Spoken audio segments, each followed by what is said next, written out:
माननीय उपसभापति महोदय, राष्ट्रपति के अभिभाषण पर मैं अपने विचार व्यक्त करने के लिए खड़ा हुआ हूँ। मैं कृतज्ञ हूँ ये अवसर मिला और ये भी उम्मीद करता हूँ, आग्रह भी करता हूँ कि आज समय ज़रूर दिया जाए ताकि कुछ बातें हम इस सदन के समक्ष रख सकें और संतुलन बन सके जो संवाद चल रहा है और जो चर्चा चल रही है। राष्ट्रपति के अभिभाषण में माननीय ये उम्मीद की जाती है कि एक महत्वपूर्ण ये तिथि होती है, संसद के दोनों सदनों को बोला जाता है कि देश के हालात क्या हैं, सरकार की नीतियां क्या हैं। ये अपेक्षा की जाती है कि ईमानदारी से चिंतन करके वस्तु स्थिति से देश के लोगों को ज्ञान दिया जाएगा। जो उपलब्धियां हैं उसको स्वीकारा जाएगा, पर जो चुनौतियां देश के सामने हैं उससे भी देश को आगाह किया जाएगा। जहां कमी रह गई उसको भी स्वीकार किया जाएगा और भविष्य के लिए क्या नीति है उन चुनौतियों का सामना करने के लिए राष्ट्रपति के अभिभाषण में शामिल होनी चाहिए थी। मैं कहूँगा दुर्भाग्यपूर्ण है कि उनकी कोई चर्चा नहीं है। ये निराशाजनक है, ज़मीनी हकीकत को और चुनौतियों को नकारता है। इसको अंग्रेजी में कहा जाता है is just a laundry list of government announcements और प्रोग्राम्स। वो सब घोषणाएं हो चुकी पिछले बजट में, इस बजट में। कोई नई बात आए तो हम समझ लें, और ये मैं आलोचना के लिए नहीं कह रहा। मैं सोच रहा था इसको सुनते हुए भी, पढ़ते हुए भी, ये किसने लिखा, कौन महानुभाव। राष्ट्रपति नहीं लिखते, सरकार में प्रधानमंत्री जी, मंत्री लोग स्वयं नहीं लिखते। देखिए, एक मिनट, प्रश्न पूछ रहा हूं, आपके बहुत लोग बोलते हैं। हमारे समय में भी लिखा जाता था, पढ़ लीजिए सब उठाकर। जो लिखा है उनकी थोड़ी जवाबदेही जरूर बनती है। जिसने भी लिखा, ये कटाक्ष नहीं है, महामहिम राष्ट्रपति के साथ अन्याय किया। ये जनता के विवेक को ललकारता है और देश के सामने जो कठिन परिस्थिति है उसको भी नकारता है।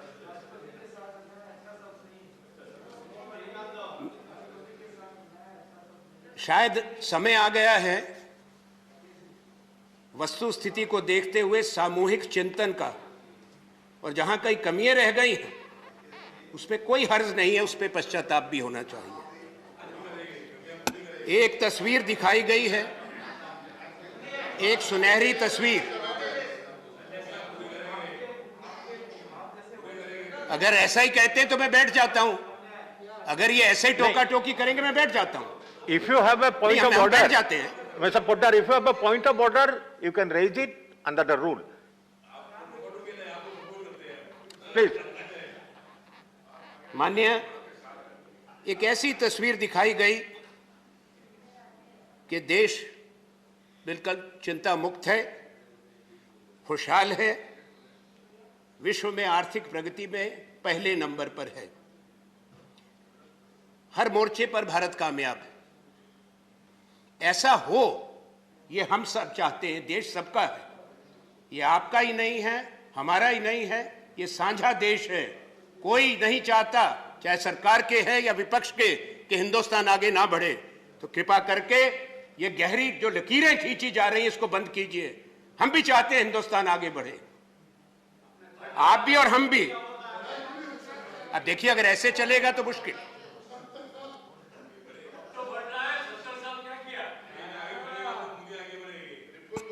नहीं, आप बोलिए, वो रिकॉर्ड में जाएगा। ये तो ये रिकॉर्ड में नहीं जाएगा।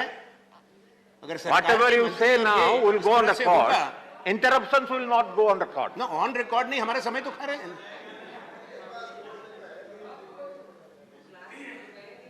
साहब। प्रजातंत्र में जो भी लोग सरकार में आते हैं, केंद्र में, राज्य में, वो समाज देश के निर्माण का काम करते हैं, अपेक्षा की जाती है। सबकी प्रतिबद्धता होती है और सबका योगदान रहा है। प्रथम प्रधानमंत्री से लेकर वर्तमान प्रधानमंत्री तक भी, पंडित जवाहरलाल नेहरू जो पहले प्रधानमंत्री थे, उन्होंने बुनियाद रखी थी। 14 बरस अंग्रेजों की जेल में रहे थे। आपको ऐतराज हो सकता है, विचारधारा से विरोध हो सकता है, पर सच्चाई और जो इतिहास के पन्नों पे अंकित है, जिसको देश दुनिया जानती है, कृपा करके उसका अपमान मत करें। इंदिरा जी की शहादत का, राजीव गांधी की शहादत का, उस पर भी कोई प्रश्न चिन्ह लग सकता है। हम स्वीकार करते हैं जितने प्रधानमंत्री आए, माननीय अटल बिहारी वाजपेयी जी भी 6 साल प्रधानमंत्री रहे, हम स्वीकार करते हैं उनके समय में भी काम हुआ। हम कभी नहीं कहते उन्होंने कोई काम नहीं किया। 10 साल डॉक्टर मनमोहन सिंह जी रहे, उनके कार्यकाल में भी काम हुआ। ये याद रखिएगा। मैं आपको कहना चाहता हूं,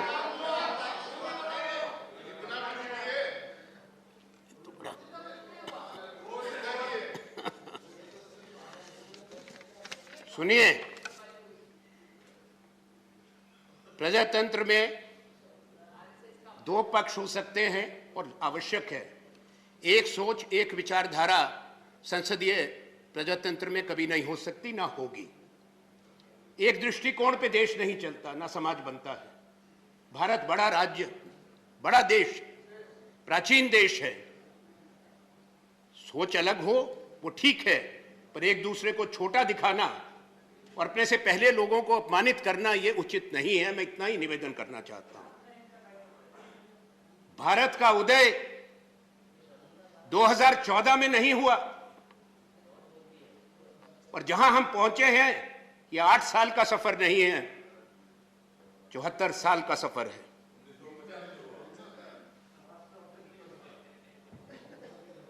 पहली बार विकास हुआ, पहली बार विश्व में हमारा सम्मान हुआ। मैं इस बात को नहीं मानता हूं। मैं आपको एक चीज बताना चाहता हूं। 1947 के बाद बड़ी संस्थाएं बनी। IIT सबसे पहले भारतवर्ष में कब बना था? आप पूछते हैं कि बताइए क्या हुआ, बताता हूं। 1951 में। कब बना था IIT आपका? इधर अहमदाबाद में 1964 में। भारत में परमाणु संस्था कब कायम की गई थी? 1954 में। भारत में पहला परमाणु विस्फोट जब इंदिरा गांधी प्रधानमंत्री थी 1974 में हुआ था। अंतरिक्ष में आर्यभट्ट 1974 में चला गया था। 1955 में भाखड़ा डैम बन चुका था, नागार्जुन सागर डैम बन चुका था। 1961 के अंदर पंडित जवाहरलाल ने स्वयं जाकर नर्मदा पे नींव रखी थी, सरदार सरोवर बांध की, और उसका नाम सरदार जी को समर्पित किया था। ये सूची बड़ी लंबी है, मैं सभा पटल पर रखूंगा। मैं नहीं चाहता, देखिए, मैं नहीं चाहता, निवेदन कर रहा हूं। मैं सच्चाई बहुत कड़वी होती है। हकीम की खुराक और सच्चाई बड़ी तकलीफ पर बीमारी को दूर करती है।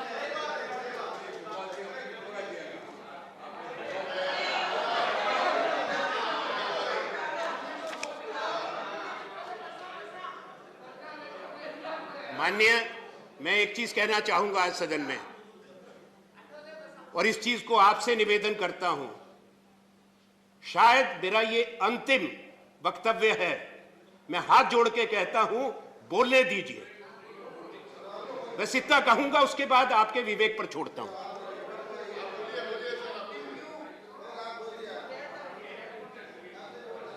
मैं ये कहना चाह रहा था कि जो ये देश बना है उसके निर्माण में सबका योगदान है। सरकार की निरंतरता होती है, समाज की निरंतरता होती है, कमियां भी रहती हैं। मैं कभी ये नहीं कहने वाले लोगों में से कि हमारे समय में सब कुछ प्राप्त हो गया था। कमियां होती हैं, और ये अपेक्षा की जाती है कि आने वाली सरकार से देश की जनता भी अपेक्षा करती है कि जो काम अधूरे हैं वो पूरे हो, नए काम आए, नई योजनाएं आए। पर कोई ऐसा भारत नहीं छोड़ के गए थे। एक परमाणु शक्ति, अंतरिक्ष शक्ति, $2 ट्रिलियन की इकोनॉमी, वो हिंदुस्तान हम भी छोड़ के गए थे। आपको कोई खाली ऐसा हिंदुस्तान नहीं मिला था जहां की जमीन बंजर हो, जहां के लोग कपड़े ना डालते हो, जिस देश का कोई सम्मान दुनिया के अंदर ना हो। ऐसा देश नहीं था। यही कह रहा हूं, इस मानसिकता को आप त्याग दें। ये त्याग देंगे, देश का भला होगा, मैं यही कह सकता हूं। आज सच्चाई क्या है, और ये आलोचना के दृष्टिकोण से नहीं कह रहा। बहुत चुनौतियां भारतवर्ष के पास है, हमारे देश के सामने। एक खौफनाक बेकारी है। आप अपना इकोनॉमिक सर्वे उठाकर पढ़ ले, जो भारत के अंदर कितने लोग हैं जिनको रोजगार की जरूरत है। ये मैं नहीं कह रहा, आपका इकोनॉमिक सर्वे कहता है। 94 करोड़ लोगों को जो रोजगार के योग्य हैं इस देश के अंदर हैं, केवल 52 करोड़ लोगों को रोजगार है। आप कह रहे हैं 42 करोड़ हिंदुस्तान के लोग बेरोजगार, इसकी चिंता हम नहीं करेंगे। ये आलोचना की बात नहीं। अमीरी और गरीबी के बीच में बढ़ती खाई है। उद्योग टूट रहे हैं, बाजार टूट रहे हैं, रोजगार टूट रहे हैं। 2 साल कष्ट देश और दुनिया ने उठाया है।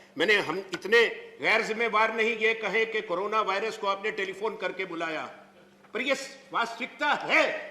इससे नुकसान हुआ है और उससे हम उभरे नहीं हैं। माननीय, कुछ बरस पहले 2019 में ये कह दिया गया था राष्ट्रपति जी के अभिभाषण में कि 2024 तक 5 साल में हिंदुस्तान $5 ट्रिलियन की इकोनॉमी बन जाएगा। पर ये 2 साल खराब हुए, उससे हमारा नुकसान हुआ। अब हम 31 मार्च 2022 को वहीं पहुंचेंगे जहां हम 31 मार्च 2020 को थे। ये सोचने की बात है, आपस में टीका टिप्पणी की बात नहीं है। ये हमको सबको मिलकर सोचना है। मुझे पूरा विश्वास है कि भारत पहुंचेगा। हम $5 ट्रिलियन पे भी जरूर पहुंचेंगे, उससे आगे भी पहुंचेंगे। इस देश की जनता में क्षमता है और हम भी चाहते हैं पहुंचे। पर सच्चाई को तो मान लें कि चुनौती है हमारे सामने।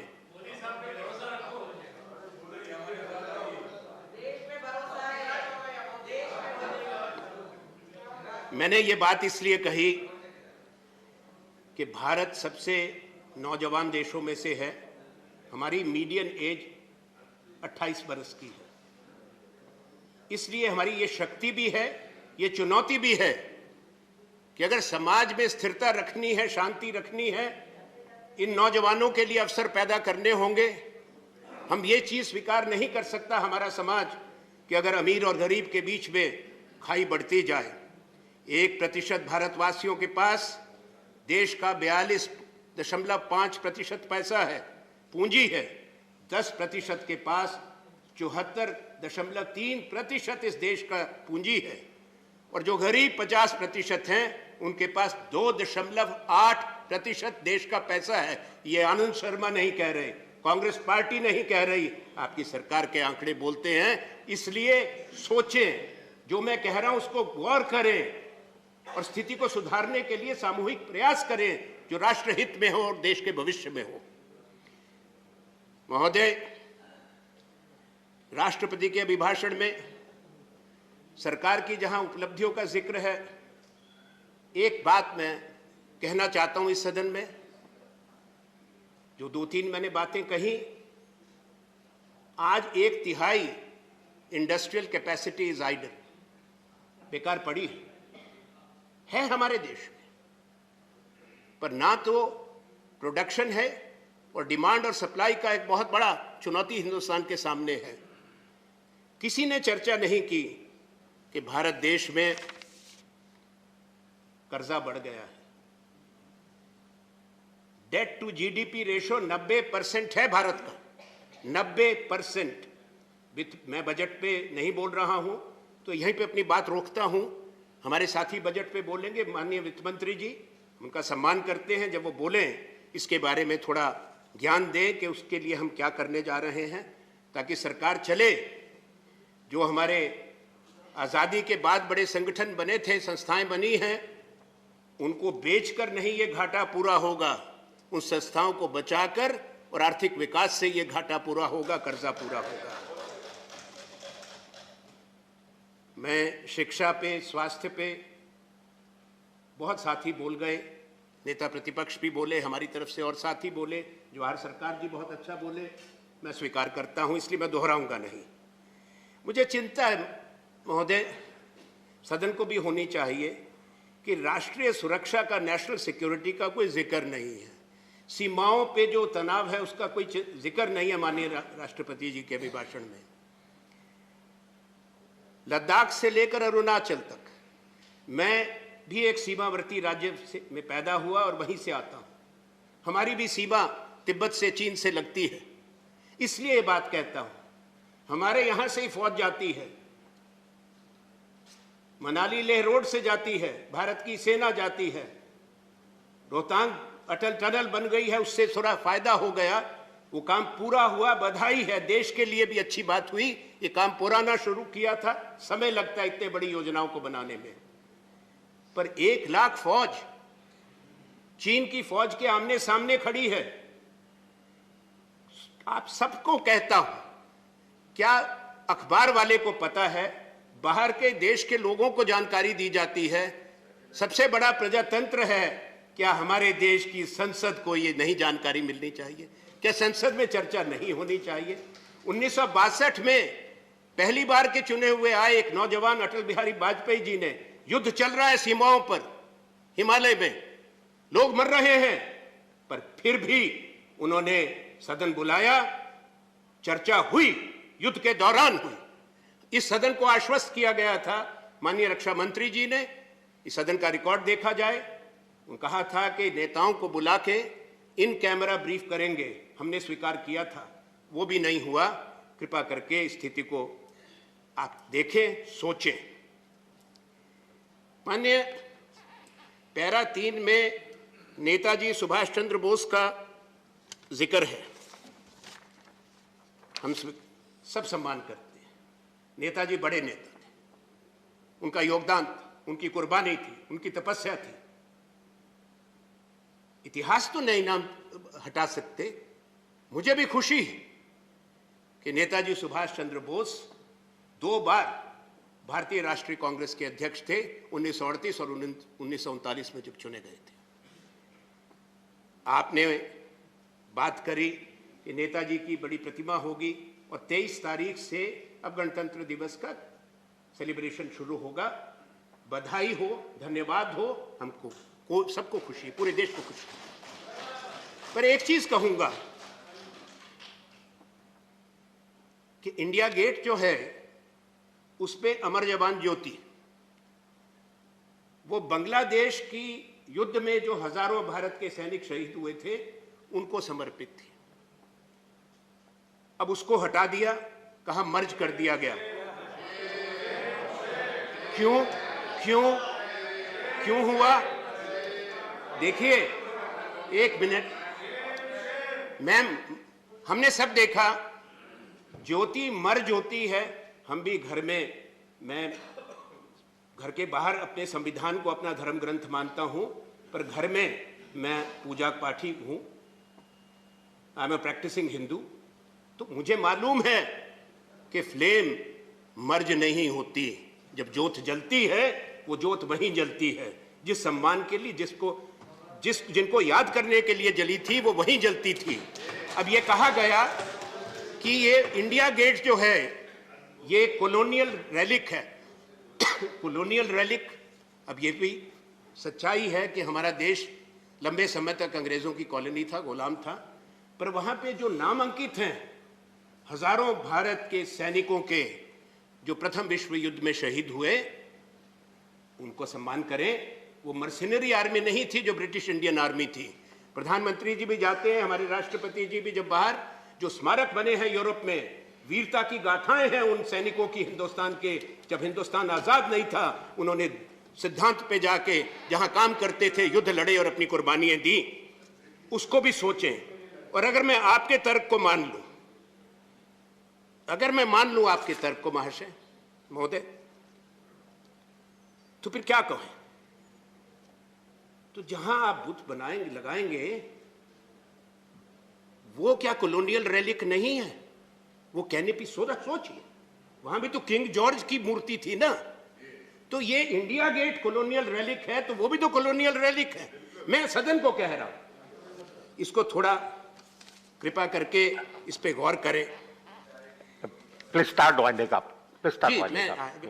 Today I have requested the honorable chairman. Yeah, that's why Yes, we are giving yes, some yes, more time no, to you. please. So please start. I need that respect because I will never be asking for time again. इतना कृपा कर दें। सुभाष चंद्र बोस जी, नहीं, No. माननीय, मैं कुछ कहना चाहता हूं। सुभाष चंद्र बोस जी के एक कोटेशन पढ़ दूं। उन्होंने स्वामी विवेकानंद का जिक्र किया था। स्वामी विवेकानंद के ऐतिहासिक भाषण का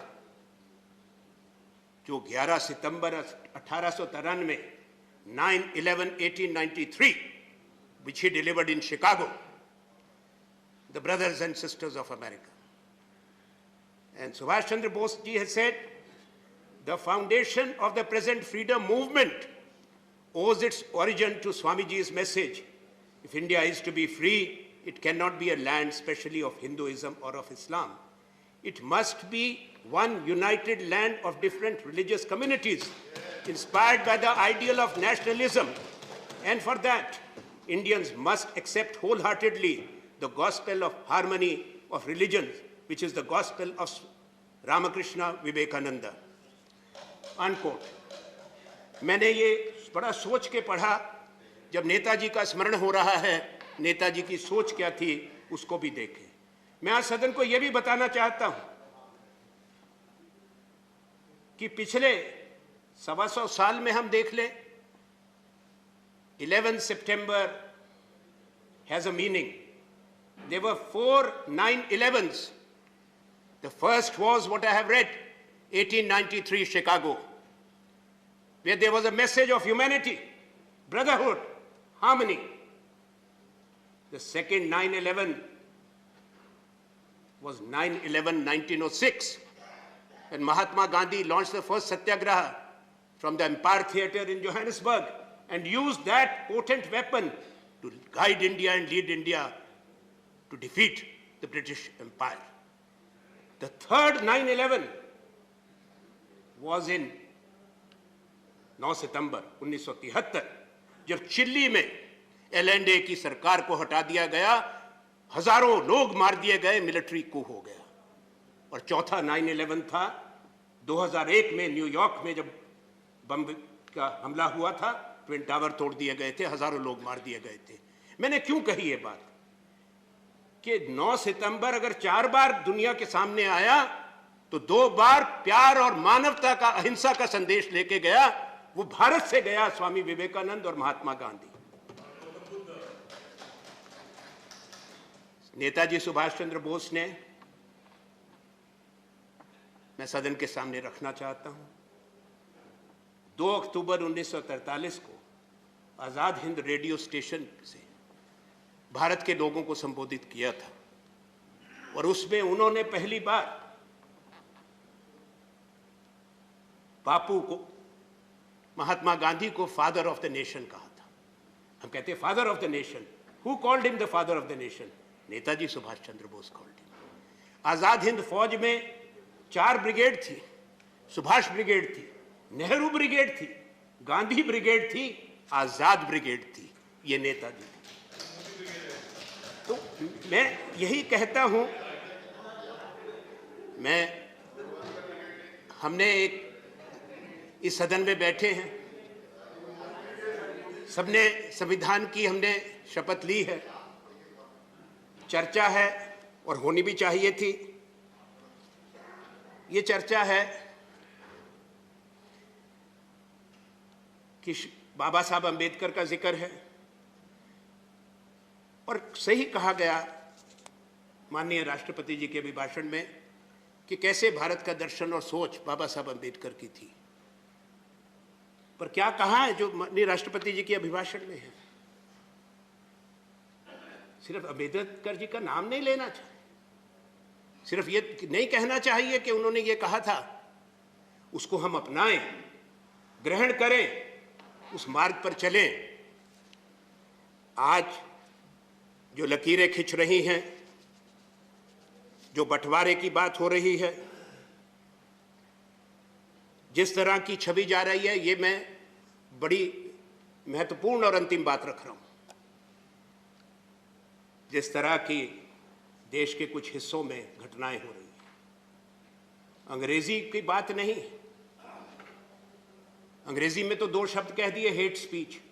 जिस तरह की भाषा, जिस तरह की धमकी, जिस तरह के हमले अल्पसंख्यकों पर हो रहे हैं, आज दुनिया जुड़ी हुई है। The world is interconnected by technology. What we say here, in a minute it flashes in the various capitals of the world.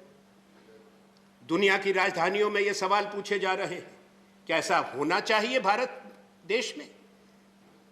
नहीं होना चाहिए, स्वीकार नहीं किया जाना चाहिए। ये देश सबका है, ये हमको याद रखना पड़ेगा कि भारत से बाहर बहुत लोग हैं, लगभग 2.5 करोड़, प्रदीप जी भाई कहेंगे शायद मैं गलत हूं तो, जो भारतीय इंडियन डायस्पोरा है पूरी दुनिया में। $87 बिलियन, 87 अरब डॉलर रेमिटेंस आता है हिंदुस्तान को। बड़े बड़े ऊंचे पदों पर बैठे हैं, सूची है रख दूंगा, पर अमेरिका की उपराष्ट्रपति कमला हैरिस भी हैं, ब्रिटेन की होम सेक्रेटरी प्रीति पटेल भी हैं, ऋषि सुनाक वहां के चांसलर हैं, कई देशों के प्रधानमंत्री हैं, कई देशों में रक्षा मंत्री भारतीय मूल के हैं, कई सिख समुदाय के हैं कनाडा में। तो सोचो कि अगर वो सब सोचेंगे, जहां के लोग यहां पे इतने बड़े पदों पे हैं, उस देश में क्या हो रहा है, क्या ये भारत के लिए अच्छी बात है? मैं सदन गौर से सुने मेरी बात को। बड़े बड़े मल्टीनेशनल कंपनीज हैं जिसमें भारतीय मूल के लोग उनके मुखिया हैं। अल्फाबेट सुंदर पिचाई है, सत्य नडेला है, इनको हमने पद्मा पुरस्कार भी दिए हैं, इंदिरा नूई है, लंबी सूची है। ये दोनों सूचियां मैं सभा पटल पर रखूंगा, इस आग्रह के साथ, प्लीज, इस आग्रह के साथ conclude, I am fine, please, I will. मैं आपसे एक चीज कहूंगा और आपके माध्यम से सभापति महोदय, देश के माननीय प्रधानमंत्री जी से आग्रह करता हूं, मांग भी करता हूं, अपेक्षा भी रखता हूं कि जब सदन में आए, जवाब दें, तो ये देश को आश्वस्त करें और दुनिया को संदेश दें कि हम एक सबसे बड़ा प्रजातंत्र हैं, हम एक संवैधानिक देश हैं। इसलिए इस देश के विधान को और संविधान का सम्मान करते हुए किसी ऐसे बात की अनुमति भारत देश में नहीं होगी। मैं ये मांग करता हूं, ये कहते हुए कि यह याद रखा जाए, इस देश में 3 बड़े एथनिक ग्रुप्स दुनिया के हैं। यहां आर्यंस हैं, द्रविडियंस हैं, मंगोलॉइड्स हैं, और इस सदन में भी तीनों बैठे हैं। दूसरी बात, 7 दुनिया के बड़े धर्म हैं, और संविधान जो हमारा है वो 20 भाषाएं ये देश का संविधान मानता है। इस देश के संविधान का निर्माण करने में सबका योगदान जो रहा। एक चीज कहूं, सरदार पटेल जी का हम सब सम्मान करते हैं, आपने बहुत ऊंची मूर्ति भी लगाई, जरूर जाएंगे, पर अब मैं देखिए, मैं कंक्लूड कर रहा हूं, ये चीटा कैसे क्यों? मैं ये सोचता हूं कि देश के प्रधानमंत्री सक्षम हैं हमारी बात का जवाब देने के लिए, कृपा करके सुन लें। मुझे सरदार पटेल जी के बारे में कहना है, क्योंकि उनको सरदार की उपाधि महात्मा गांधी ने बारदोली सत्याग्रह के बाद 1925 में दी थी। सरदार पटेल भी हमारे अध्यक्ष रहे, देश के हैं, ये देश की संपत्ति है, देश के बड़े व्यक्ति हैं। पर सरदार वल्लभ भाई पटेल हमारे देश की संविधान सभा की कॉन्स्टिट्यूएंट असेंबली की एक कमेटी थी, फंडामेंटल राइट्स और माइनॉरिटी राइट्स। उस कमेटी के अध्यक्ष वल्लभ भाई पटेल थे, और मैं अंत में सिर्फ वही उनको कोट करूंगा। सरदार वल्लभ भाई पटेल को सुनिए, It is not our intention to commit the minorities to a particular position in a hurry. If they really have come honestly to the conclusion that in the changed conditions of this country, it is in the interest of all to lay down real and genuine foundations of a secular state, then nothing is better for the minorities than to trust the good sense and sense of fairness of the majority and to place confidence in them.